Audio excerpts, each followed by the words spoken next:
اگر کبھی کسی کا راز پتہ چل جائے تو سب سے پہلے تو اپنے دل میں یہ بات سوچیں کہ ہم کوئی بے عیب ہیں، ہمارے اندر عیب کوئی نہیں، کمزوریاں کوئی نہیں، غلطیاں کوئی نہیں، کہیں کوئی ہم نے کبھی غلط حرکت نہیں کی، کبھی نہیں جھوٹ نکلا ہم سے۔ بھائی معصوم تو فرشتے ہیں یا نبی ہیں؟ تو اگر کسی کا پردہ سامنے کسی وجہ سے کھل ہی گیا ہے، کسی کی کوئی بات سامنے آ ہی گئی ہے، تو اس کا کیا مطلب ہے ایک ڈنڈورا پیٹنا ہے؟ میں نے پہلے بھی کہا تھا کہ اپنی ساری غلطیوں سمیت اپنے آپ سے پیار ہے، اور دوسرے کی ایک کا پتہ چل گیا تو اس سے کیسے نفرت شروع ہو گئی جی؟ میرے نبی پاک علیہ السلام کا جو انداز ہے نا بات کرنے کا، وہ تو موہ لیتا ہے من کو۔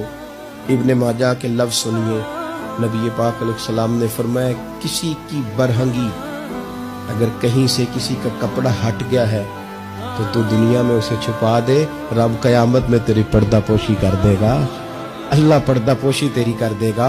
اور فرمایا یاد رکھ کسی کے پردے نہ کھولنا، ورنہ تو گھر کے اندر موجود ہوگا، اندر ہی گھر کے اندر بیٹھے بیٹھے رب تجھے رسوا کر دے۔